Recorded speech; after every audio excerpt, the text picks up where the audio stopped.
ये जंग तेजी से खतरनाक होती जा रही है क्योंकि अब इजराइल के 3 बड़े नेता यानी 2 पूर्व प्रधानमंत्री और एक वर्तमान पीएम ने मोर्चा संभाल लिया है। सेना के साथ मिलकर हमास के आतंकियों को खत्म करने में जुटे हैं। किसी देश के लिए इससे बड़ी बात क्या हो सकती है? किसी देश की सेना के लिए इससे बेहतर क्या हो सकता है कि उनके साथ पूर्व और वर्तमान प्रधानमंत्री कदम से कदम मिलाकर युद्ध भूमि में तैनात हैं। इसीलिए आज हम आपको इजराइल के वर्तमान प्रधानमंत्री नेतन्याहू, पूर्व पीएम नफ्ताली बेनेट और पूर्व पीएम यायर लैपिड की जांबाजी की कहानियां सुनाने और दिखाने जा रहे हैं। इन जांबाजों ने युद्ध का ऐसा अंजाम देने का फैसला किया है जिसके बारे में ना तो हमास ने सोचा होगा और ना ही फिलिस्तीन और उसके सहयोगी देशों ने।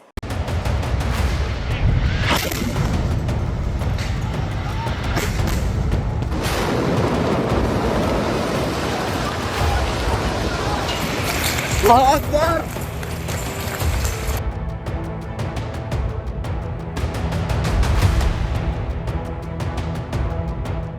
इस युद्ध का अंजाम क्या होगा?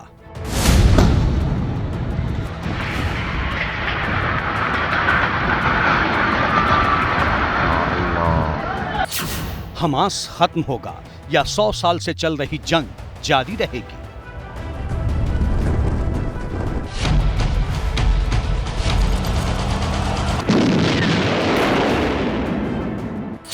7 अक्टूबर को शुरू हुआ युद्ध किस ओर जाएगा? क्या 2 खेमों में बंटी दुनिया तीसरा विश्व युद्ध लड़ेगी या मिडिल ईस्ट के आतंकी गुट मिट्टी में मिल जाएंगे? युद्ध की ये तस्वीरें कई सवाल लेकर दुनिया के सामने खड़ी हैं। हमास निर्दोषों की जान लेने पर तुला है और जवाबी कार्रवाई में भी सैकड़ों लोग मारे जा रहे हैं।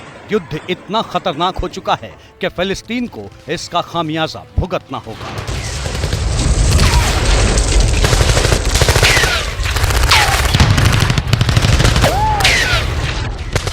क्या हमास का अंत नजदीक आ गया है? ये सवाल इसलिए क्योंकि युद्ध भूमि में इजराइल के 3 सुपर सोल्जर उतर गए हैं। प्रधानमंत्री नेतन्याहू ने युद्ध शुरू होते ही मोर्चा संभाल लिया था, लेकिन जब स्थिति और बिगड़ने लगी तो देश के 2 पूर्व प्रधानमंत्री भी युद्ध के मैदान में उतर गए। कहा जाता है कि अगर युद्ध में सेना का लीडर कमजोर होता है तो पूरी सेना मार दी जाती है, लेकिन अगर सेना का लीडर एक दिलेर सेनापति के हाथ में होगा तो युद्ध का अंजाम बदल जाता है और इजराइल में भी यही हो रहा है। इस तस्वीर को जरा गौर से देखिए। हमास को सबक सिखाने के लिए एकजुट हुए इजराइल की ये तस्वीरें हैं। पूर्व पीएम नफ्ताली बेनेट भी सेना की वर्दी पहनकर जंग में उतर गए हैं।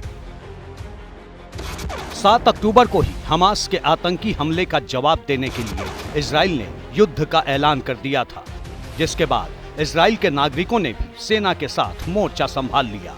अब पूर्व पीएम नफ्ताली बेनेट के आने से वहां के जवानों का जोश हाई हो गया है। इजराइल के ऊपर सबसे बड़ा आतंकी हमला हुआ है और इस आतंक के दानों का सिर कुचलने के लिए इजराइल का जो पूरा पॉलिटिकल इस्टेब्लिशमेंट है वो संगठित दिखाई देता है, एकताबद्ध दिखाई देता है। इस समय जो इजराइल में जंग चल रहा है हमास के बरखिलाफ, और इजराइल ने कहा है कि we are at war, declare किया है। 50 साल के बाद पहली बार उन्होंने डिक्लेरेशन ऑफ वॉर किया है। पहले तो उनका जंग होता था दूसरे देशों के साथ, लेकिन इस बार एक आतंकी संगठन हमास, जिसका अंग्रेजी में अगर आप अनुवाद करें तो है इस्लामिक रेजिस्टेंस मूवमेंट, उसके साथ हो रहा है। सोशल मीडिया पर नफ्ताली बेनेट का ये वीडियो खूब वायरल हो रहा है। इजराइल के समर्थक तारीफ कर रहे हैं। देश प्रेम के लिए पूर्व प्रधानमंत्रियों, नेताओं को क्या करना चाहिए, उदाहरण दिया जा रहा है। हमास के हमले के बाद इजरायली सेना ने अपने रिजर्व सैनिकों को भी एक्टिव ड्यूटी पर बुला लिया है। देश की पुकार पर इजराइल के पूर्व प्रधानमंत्री नफ्ताली बेनेट ने भी इजरायली डिफेंस फोर्सेस की रिजर्व बटालियन को ज्वाइन कर लिया। लोग अक्सर ये सवाल करते हैं कि इजराइल इतना मजबूत कैसे है, चारों ओर अरब के देशों से घिरा इजराइल अपनी रक्षा कैसे करता है। इसका जवाब इजराइल के पूर्व प्रधानमंत्री वॉर जोन में तैनात नफ्ताली बेनेट की तस्वीरें दे रही हैं। जब जब इजराइल पर संकट आया, नफ्ताली बेनेट ने हथियार उठा लिए। नफ्ताली बेनेट इजरायली सेना के कमांडर रह चुके हैं। बेनेट इजरायली डिफेंस फोर्सेस की एलीट कमांडो यूनिट सायरेत, मटकल और मगलन के कमांडो रह चुके हैं। साल 2006 में उन्होंने बेंजामिन नेतन्याहू के नेतृत्व में राजनीति में प्रवेश किया। उसके बाद वो नेतन्याहू के चीफ ऑफ स्टाफ बनाए गए। साल 2012 में Naftali Bennett the Jewish home नाम की पार्टी पर संसद के लिए चुने गए। बाद में वे न्यू राइट और यामिना पार्टी से भी नेसेट के सदस्य बने। 2012 से 2020 के बीच नफ्ताली 5 बार इजरायली संसद के सदस्य बन चुके हैं। 2019 से 2020 के बीच वो इजराइल के रक्षा मंत्री भी रहे।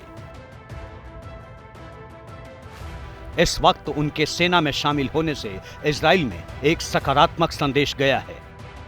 पूर्व प्रधानमंत्री नफ्ताली बेनेट जो है अपने सैनिकों का उत्साह बढ़ाने के लिए उनके बीच में भी जा करके वो विजिट करके आए हैं और पूर्व रक्षा मंत्री गैंट्स भी लगातार अपने समर्थन को, अपनी प्रतिबद्धता को सरकार के साथ व्यक्त कर रहे हैं। और इस बात की ऐसी भी रिपोर्ट्स हैं कि आने वाले समय में इजराइल में एक यूनिटी गवर्नमेंट बन सकती है। हमास और इजराइल के बीच युद्ध जारी है। ऐसे में एक जाबाज बिजनेसमैन को क्या करना चाहिए, विपक्ष की भूमिका क्या होनी चाहिए? पूर्व पीएम नफ्ताली बेनेट ने अपने फैसले से इसका भी जवाब दे दिया। यहूदी धर्म को मानने वाले नफ्ताली बेनेट ने हाईटेक सेक्टर में करोड़ों का साम्राज्य खड़ा किया है। तेल अवीव में रहते हैं, फिर भी युद्ध भूमि में खड़े हैं। नफ्ताली बेनेट इजराइल के धुर विरोधी फिलिस्तीन की स्वतंत्रता का जमकर विरोध करते हैं।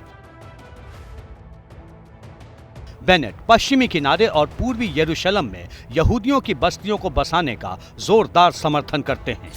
बेनेट इन बस्तियों को बसाने की योजना में देरी की वजह से नेतन्याहू के फैसले की कड़ी आलोचना भी करते रहे हैं, लेकिन देश की सुरक्षा के लिए वो हमेशा नेतन्याहू सरकार के साथ खड़े दिखते हैं। जो इजराइल को अगर जिंदा रहना है तो फिर आप देख रहे हैं किस तरह से वो भूतपूर्व जो उनके प्रधानमंत्री थे, बेनेट भी थे, जितने भी थे, नफ्ताली साहब, वो फौज से मिल रहे हैं, सोल्जर से मिल रहे हैं, कह रहे हैं कि सारा देश आपके साथ है। जब आपातकालीन स्थिति आती है तो पूरा देश एक हो जाता है। कुछ हद तक मैं ये भी आपसे कहना चाहता हूँ कि भारत में भी यही स्थिति है। जब भारत पर दिक्कत आती है तो 140 करोड़ की सेना तिरंगे के पीछे निकल पड़ती है। फिलिस्तीन विरोधी बेनेट इस बार हमास को नष्ट कर देने के इरादे से वॉर जोन में उतरे हैं। वर्तमान प्रधानमंत्री नेतन्याहू के साथ मिलकर इजराइल के लोगों की सुरक्षा के लिए जंग लड़ रहे हैं। ये काम सिर्फ एक जाबाज जंगबाज ही कर सकता है। जैसे ही घड़ी का काटा दोपहर 2:30 पे आए, बबीता जी का दिल सास बहू साजिश के लिए मचल जाए। और ये है इनकी बहू, पूरे दिन ऑफिस की टेंशन हो जाए गॉन जब ये करें अपना फेवरेट शो फ्री टाइम पे ऑन। इनकी तरह आप भी देखिए अपना फेवरेट शो अपने टाइम पर और डाउनलोड कीजिए एबीपी लाइव ऐप अपने स्मार्ट टीवी पर।